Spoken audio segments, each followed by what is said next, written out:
What's up guys, Bluddshed here. Welcome to the Witch Doctor Starter Build Guide for Diablo 3 patch 2.6.7 and season 19. What these kind of videos are just pure theorycraft videos, letting you guys know what I would do at each step of the process every single season with the leveling process, with your blood shards, your challenge rift bag, end game recommendations, pretty much the whole nine. The best way to start any season is to save your challenge rift bag. If you do and you complete it after the season starts, you get all these materials. You're able to fully unlock your cube. You're able to upgrade a level 70 weapon, put that in the cube if you choose to do so. And you have tons of materials for other things. You're gonna wanna make sure you hold on to it. And we always start off with level 1 blood shard recommendations, because as you can see here, we have 475 blood shards to spend, so let's get into it. The reason why we roll at level 1 is because it severely limits the item pool. As you can see, there's only one possible Squirt's necklace, and as you level up through the game, more and more options become available, all the way to 70, so where now if you really need a Squirt's necklace at 70, it's almost impossible, has a really low chance. Versus if you just even make another level 1 alt and roll blood shards, it limits the item pool severely. That's why we do it, in case you were wondering. I was getting a lot of questions about that. The absolute safest play you can do this season is just go for mojos. There's only one possible mojo, so if it happens to be legendary, you'll get a nice multiplier on Spirit Barrage. So this is if you want the safest play active, but I will be honest and say that Witch Doctor is the easiest class in my opinion to level all the way to 70. Between Haunt, a really powerful spell, and your pets doing tons of damage, you should have zero issues. If it was me, I would wait till level 34 and then roll rings at Kadath. If you look at the rings, normally there's over 20 rings or so. There's 9 different rings at level 34, but one thing you can get that is one of the biggest multipliers on a single item, 650 damage to each gargantuan. So you have 3 gargantuans out and they all are hitting at a crazy strong rate. I would YOLO and go for rings. You could also get a Leoric Signet to give you some more XP while you're leveling. A Tall Man's Finger boosts your zombie dogs. And then a puzzle ring, you can actually get the Boon of the Hoarder early, or just get some early boost to gold at 70 to give you some items along the way. So I would just say YOLO. Since Witch Doctor doesn't need any help while leveling, I would definitely go for Short Man's Finger. A slightly higher chance to get something good would be to roll for helmets. Now you can get a normal basic helm, which they're not that good, or you can get voodoo masks. So Mask of Jaram or a Carnival would be nice, or even a Quizzicoatl, boost Haunt and Locust Swarm. You have a 1 in 8 chance to get the biggest DPS increase, the Mask of Jaram, or you have a 1 in 9 chance to get the Short Man's Finger. I would just go for the Short Man's Finger and let fate decide my season. Anyway, so you got your blood shards, everything's rolled. If you did land the Spirit Barrage, you're gonna go over here and you're gonna get the appropriate spell for that, which is Spirit Barrage, right? The Gazing Demise. And I like the Phantasm Room the most, but Phlebotomize or any other one is fine. Basically, you can even do like T6 at level 1. It does so much damage. Spirit Barrage is crazy powerful. We did some testing with it and it's pretty awesome stuff. But if you don't go for the mojo, then you have an easy time leveling. You're just gonna basically spam Haunt, and there's a passive that does synergize with that called Rush of Essence. So if you have any mana issues, just use that and you'll basically remove all your issues. Spirit returns 100 mana and Haunt costs 50 mana. So you can see you can basically spam it indefinitely. Between your pets and Haunt, I also like Corpse Spiders. The level 1 Corpse Spider does 500% weapon damage. So it's really powerful generator. If you think about 576% damage, I go with Leaping Spiders, but you can use any one that you enjoy. I'm gonna go play the leveling video so you guys have a leveling recap, a refresher if you like, and I'll see you in a minute. All right, let's do a 1 to 70 leveling recap for everybody. So you make your character, you set it to adventure mode, which you can do every single season. You don't have to do the campaign if you're playing during an active season. I would set it to at least hard difficulty for everybody. Log in. Immediately grab your follower weapon. It depends on what class you're playing. Enchantress, Templar, or Scoundrel might be better for you. I'm gonna go to the Templar. I'm gonna hire him also, and I'm going to swap weapons with him. His weapon is way better. It actually varies, but right now you can see he has 68 damage and mine is 2 to 3 damage. So it's like double my DPS. You can also swap shields. You can hit F1 on your keyboard, equip whatever wings you want for the season, whatever pet to help you pick up gold on your travels. From here, I like to immediately log out and go do the challenge rift. Do that whether you're doing it solo or in a group, and then immediately log back in. You're level 1. You can open up your challenge rift bag right now if that's what the guide tells you to do. Every character is going to have maybe a different strategy every season. But yeah, then you run to Kadath, spend your shards here. If you get the item you want, I would put it in my stash space if you're on hardcore, because if you die, then you'll lose it, you know, mess up your whole start. If you're on softcore, you can just leave it in your inventory till 16, or you can throw it in your stash, obviously. What I do right here at level 1 after I spend my blood shards is I go look for a boss bounty. You ideally want a Zoltan cool bounty, so it'll say like kill Zoltan, right? Or Magda's the second best, it'll say kill Magda. The only third one I really like is Azmodan, and we didn't get any of them, right? So if you get any of those 3, I would go do it. But if you don't get it, you can always just literally go to Act 1 and go to Halls of Agony 3, and I would do 3, and then 2, and then 1. If you're on softcore, you could also go to Act 2 Temple, the Firstborn. There's tons of density here, and you should get to level 8 really quickly. You could also flip it once or twice, especially if you have like an SSD on your PC or something. It doesn't take that long to just relog in, you know, or if you're in a 4-player group, you say, hey guys, let's relog and look for Zoltan. Or all 4 of you guys can do it separately, and whoever gets Zoltan or Magda invites everyone to their group. That's even way more efficient because you have 4 times the chances, right? So you can see right here, it says Zoltan Cool and kill Zoltan Cool. So we got the bounty. We're still level 1. We're gonna jump over here. The reason why it's so important is because you get a Horadric cache attached to it. And we have a souped up weapon from our Templar, so it should be really easy. Let's go do Zoltan here. I have my hands on the keyboard. Okay, let's go. And another trick is when you kill the ads, either Magda or Zoltan, with Magda, you don't get the XP until they fully form. Like the ads have like this weird thing where they spawn in. Once they fully spawn in, you get XP from them. And the golems, you get XP right away. You're killing the golems and you level, and your level up explosion actually does tons of damage, and you actually kill Zoltan with your explosion. So I'll show you. So I'm hitting him and boom, right? You get this huge AoE pop. So you want to kill the golem around the density, so when you level up, you get that huge explosion. It kills everything, just like that. But this whole process is literally less than a minute. You just look for the bounty, you don't have it, you relog. Okay, there's Zoltan or Magda, boom, you run to it, and then you kill it, and then that's it. And then all of a sudden you have, you know, I got 3 pants. So normally you don't get 3 pairs of pants. And a lot of times you get weapons from this. So there's a weapon right off the bat right here, right? So it's unfortunately the one weapon we can't use, but we also did end up at level 3. You can actually do this higher difficulty than hard, but I recommend do it on hard unless you're a veteran. So you hit level 8, that's really important because that's when we're gonna craft a weapon or a bow.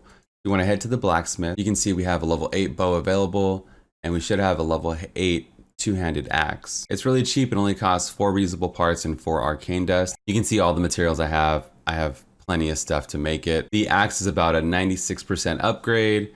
At least double the damage from what I had. Make sure you check back every 5 levels or so. That's the only thing you need to keep updated. Your gear is going to constantly fall behind. Don't worry about it. I personally just like to do rifts from level 8 all the way to 70. I feel like I get better legendaries, better loot, I'm better equipped for the whole game basically. I have lots of crafting materials and things like that to get me going. So I recommend rifts. You can even do rifts from level 1. You don't have to get to level 8 quickly with the halls method. If you're in a 4-player group, you can jump right into rifts from the beginning. You don't even have to try to run to other places and do these massacres or run to the cube. You can literally just do rifts, right? So that's just my leveling path. I grab the follower weapon, I go get a boss bounty, and then I go to the Halls of Agony to level 8. At level 8, I craft my big weapon, and then with that weapon, I'm able to do rifts the rest of the way. When you hit level 10 or so, rings and amulets become available. That's huge for us. They have plus damage on them. And since we got 5 million from our challenge rift bag, we can basically afford anything, right? The easiest ones I like to check is in Act 5 and Act 2. Act 5, it's right here, right by the waypoint. But in all acts, they have a fence in their name. And even if you look at the mini map, you can see it says fence on the mini map also. Like I said, you want to look for things with plus damage on them. and it gives you a huge DPS increase. But honestly, any ring is good. It's better than what you have. And again, we have so much money, you might as well buy them anyway. While you're leveling, the red gems are way more important than anything else. They give you that plus damage like we talked about on your amulet. You socket them into your weapon. And you also put them in your helmet if you have a socket in your helm. It gives you a bonus to XP gain. It's always a good idea to save legendaries that you get along the way that have multipliers on them. Like this new item, Remorseless, it gives you a huge damage increase to Hoda. Even low level legendaries can be cubed for their maximum value later on if you want to do so, because you never know what you're going to build into. Even better, they increase the drop chance of the Legacy of Dream Gem. So you should get this on your second or third Greater Rift at level 70. What this does is it allows us to play without sets. You can see even at rank 0, it gives you damage for each legendary item you have equipped. So if you have like a hodgepodge collection of legendaries, you can throw on a bunch of like mid to low level gear and get like a damage bonus right when you hit 70, like after 1 or 2 little baby GRs. It's a really beautiful progression path. If you get it to 25, you get almost 100% damage for each item, and it's doubled for ancients. I'm not saying hoard everything, but if you do, you can actually use the Law Gem early with all your stuff. For your Hope of Cain recipe for this season, basically because we saved our challenge rift bag, we can upgrade something in the cube and then put it in the cube immediately or wear it. If it's ancient, it can roll with reduced level requirement on it, so make sure you check the secondary effect. But if it doesn't have any of that and it's not ancient, and you can just actually put it in the cube right away or save it for when you're 70. I would go for ceremonial knives and try to get the Montezuma carving knife. That's gonna give you a speed build early on. You could also roll the Sacred Harvester, which is used in a lot of push builds. You can get the Dagger of Darts, which is part of your best build in the game. The Zuni Dagger of Dart or a Laud Dagger of Dart. If you get the Barber, that synergizes with your Gazing Demise actually. There's a few good ones, but there's really no standout winners like there is with other classes. Since you're here already upgrading, you might as well continue working here and make a weapon. I would do a level 70 two-handed mace, and you want stun as a secondary effect. Let's make another one just to kind of showcase how it would go. So we go two-handed mace. Everything scales off weapon damage, so I really like the two-handed mace for leveling. You hit really, really hard. So as you can see, this one has blind on hit. And let's go over here and roll reduce level requirement. Hopefully I don't get 30 because I don't want to ruin my seasonal RNG. So you always want to leave on the crowd control. That's the #1 rule. And if it doesn't have crowd control here, then make another one. You need to have crowd control on one of the secondary effects. And then you roll off the other effect, the not crowd control effect. Replace property, we're looking for reduced level requirement. I wouldn't roll it more than 6 times. Okay, we only got 2, that's really good. Maybe I won't get 2 tomorrow night or tonight, depending on when you're watching this. So I could equip this a level 70 weapon at level 68, which is one of the worst case scenarios, but I would keep rolling it, make more. It can roll up to -30, as you can see here. So that was good. We got the actual bare minimum roll, and I'm so excited. And then you just put it in the bank so you don't accidentally salvage it or anything, and run back and grab it. Or you can leave it in your inventory. Just be very careful. You don't want to destroy it. If you want to empty out all your materials, just re-rolling it, it's totally fine. By the time you hit 70, you should have plenty of materials back. From level 60 to 70, keep an eye out of jewelry when you hit 60. You want to look for things like this. Double main stat if possible. And double crit. It's really, really good. It's going to allow you to hit hard, your pets to hit hard, and give you some needed bulk early game to help usher you into like T7, T11, things like that. Witch Doctor has an incredibly easy start, and we're going to cover that. So if you have nice armor to back up your easy start, it'll just kind of reinforce the whole idea. Like I said, once you hit 70, just take 10 minutes or so. Even if you're in a group, say, hey, I'm just going to take a few minutes. I'm going to delete any old gear that I have, and I'm going to recraft things to try to get better items. If you have some extra gems, you can actually craft level 70 amulets and rings at the jeweler here at Shen here, and you can get some really awesome stuff there. So if you have some extra gems, I'd say go for it. The Witch Doctor 2-piece is incredibly powerful. So what I would do is rush the 2-piece journey. That's all at chapter 2. Chapter 1, you get no reward. It's really easy though. And chapter 2, you get your 2-piece. You get your first 2-piece at Hadrig. So you want to rush this. You can even do this on expert difficulty, right? You have to kill the bosses on hard. So expert and hard difficulty, really easy stuff. And let me show you what it does. The 2-piece gives you 3,000% weapon damage every second for 10 seconds. So you essentially do 30,000 damage over 10 seconds. This is plenty enough to snowball you. We did the GR20 clear with just the 2-piece and nothing else. Really, really powerful 2-piece. And you can, this will basically carry you while you're speed farming T7 until you get you know, other items or other gear that you need. The first legendary gem you get every single season is Bane of the Powerful. It's a flat 20% damage increase. So I suggest you just go do a level 1 GR and pick that up right away. For early blood shard spending at 70, I would definitely roll Mojos. You want to go for like that Monezuma offhand. There's a lot of DPS offhands you can get and focus on that, and then focus on helms if you don't have it. You want to get that Mask of Jaram, the Carnival helm. There's a lot of good helmets and good offhands for Witch Doctor. Just keep on rolling those things. Mojos and helmets are the #1 priorities. For your early Death's Breath spending, you know, as you're killing things and farming effectively, you're getting tons of DBs rolling in. I definitely would upgrade masks. Yeah, make sure it's a ceremonial mask. It can get confusing if you go to helmet. You'll never get like a Carnival because it says on it, legendary voodoo mask, right? So it's not helms, it's actually a voodoo mask down here. And you can see it even looks different, and you can get some really sick ones that we talked about. So masks and weapons for your upgrade. I would honestly prioritize masks before weapons just because I feel like you'll get more out of it, especially like the pet build and everything like that. Really the only dagger that is important right away is maybe the Monezuma knife, the dagger of dart, or the sacred harvester. But like the pet item you can use on pretty much all builds. Like Witch Doctor is mostly a pet class. So like the Mask of Jaram you can use on everything. I guess that's what I'm thinking. I'm gonna play a clip of what I think to be the best early torments to farm on, and I'll see you guys in a minute. People ask me a lot of time about what torment levels should you do early on, and this is a quick breakdown on that. So Torment 1 is your first big breakpoint. This is when set items start dropping.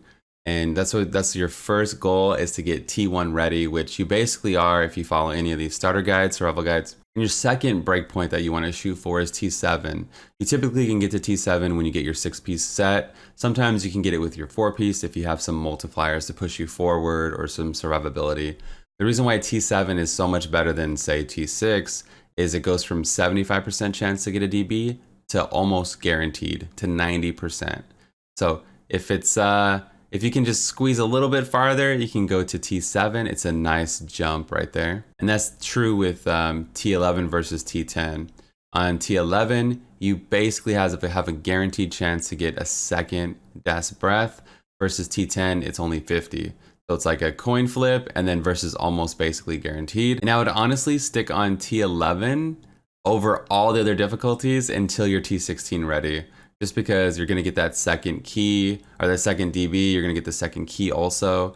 And if T11's great, you know, you're speed farming, you're cruising and bruising, and as soon as you feel like you're ready, you can go up gradually if you like, that's totally fine. But this is kind of what I think of in my mind every season. I have these like break points, or I have these goals rather. I'm like T1, T7, T11, and then T16. All right, let's do the GR20 demonstration. This is the starter build, by the way, with no 2-piece. So I'll put a link to this in the description. It's really easy. All you do is spam your pets, like we were saying, and spam haunt like nonstop. And you should be okay. You should walk through a T1, not a problem at all. I want to demonstrate the 2-piece because that's what you should be rushing. And I actually use this build for the 2, 4, and 6-piece starter. It's kind of designed that way to transition into your 6-piece. That way you don't have to fiddle with the builds too much. So once you learn this, basically you're good until you get like a build for later on to late game, right? And nothing beneficial in the cube that affects our testing. Only the 2-piece set items, all baseline marquee gems, no, you know, Bane of the Powerful, nothing like that. Let's remove all our Paragon in case we don't have it. And let's go do the GR20 clear. You can see really low everything. We're gonna summon our pets first thing, get out the dogs, get out the gargantuans, and we wanna hit the enemies with Wall of Death and piranhas and keep up Soul Harvest as well. And the dots, and also your pets are applying the dot too. So not even you, also your pets. And your actual 4-piece will make you even tankier. Your 4-piece gives you 60% damage reduction. But as you can see, like it's not even that important early on if you don't want to.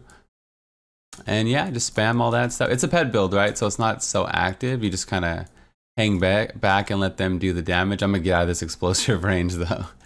And if you had that short man's finger, you'd have 3 gargantuans, triple cleaving, and all that stuff. And you have severance to move around. This is a really, really strong start. It doesn't look it yet. I haven't really hit that many elite packs. Okay, here we go. Maybe we'll look really good now. So they're taking that 30,000% damage over 10 seconds, and they're just gonna sit there and bleed and get punched by your pets and everything like that. A lot of times I'll use severance to get around the map or to dodge explosions. You can even switch. If I was on hardcore, I might do jaunt instead of severance, because jaunt gives you an extra second of invulnerability. You do sacrifice the movement speed, but you gain another second of not even being hit. So if you get procced or if you get caught or in trouble, it's a nice way to get a jail-free card. Look at the progression, as you can see, on a really bad map too. So easy single target, easy everything. Witch Doctor has one of the best starts with the Helltooth set. And when you get your 6 piece, you get a 9,000% damage increase. That's basically Legacy of Nightmares almost maxed out. Legacy of Nightmares maxed out is 9,750. This is 9,000. So you can see immediately you're gonna get a huge spike in DPS. Things don't change when you get the 6 piece. You basically completely crush the content with the 6 piece. You should be speed farming on T7. If you're on hardcore, make sure you take a cheat death. I don't have one here because I'm going for full DPS, but I might sacrifice, like, say, Pierce the Veil or Confidence Ritual on, probably Pierce the Veil on hardcore. That way I just give myself an extra get out of jail free card, like we said. And again, you have no problem surviving. And even the 4 piece gives you 60% damage reduction. Really awesome stuff. You just keep doing what you're doing. Piranhas, dot, keep up Soul Harvest. Soul Harvest gives us a nice stack of armor. I'm gonna put all the build links to the starters in the description. I'm gonna put all the links that we're about to talk about right now. A lot of you guys are probably wondering, yo Blood, what can I actually build into? So you're probably gonna wanna play like a Helltooth push build early. You might get the items for that. I'm gonna put links for it. So here's a Helltooth Garg push build. It looks something like this, where you go through, you get those Lakumbas. Lakumba gives you 10 stacks, which is another 60% damage reduction when you stack it with the Sacred Harvester. There's some good offhands that'll keep you alive. So keep an eye out for all that stuff. Like the Serpent Mojo can give you 30% damage reduction basically when you have zombie dogs out. And we always have zombie dogs out with these builds.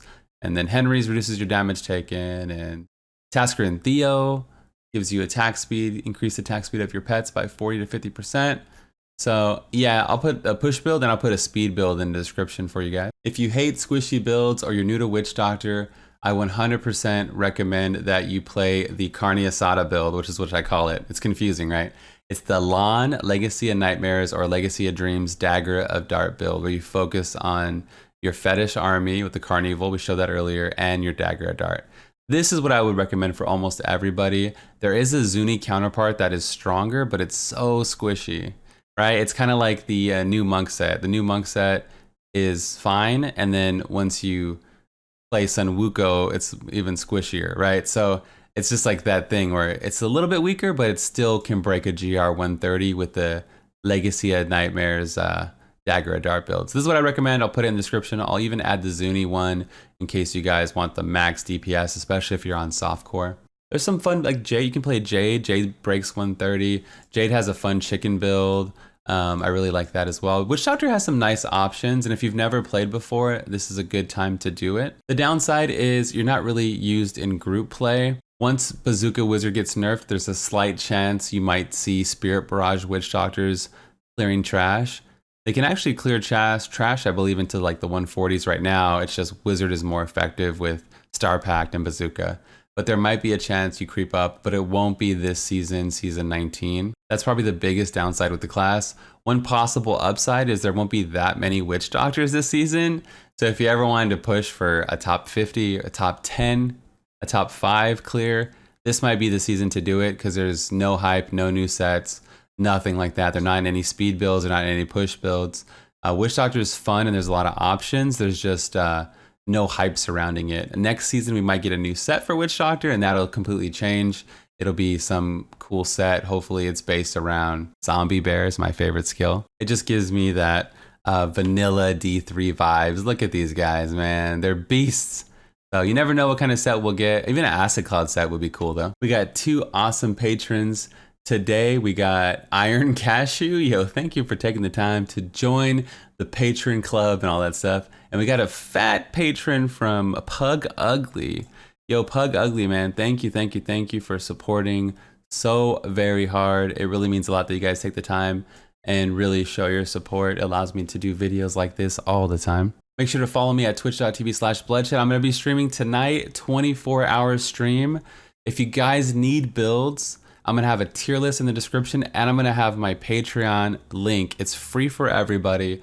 All the builds will be in the description, and I'm gonna completely redo it tonight so it's easy to read, easy to understand. You just click on what you want and you'll get all that information. So that's gonna be all for me today. This is the Bloodshed, and I'm out of here.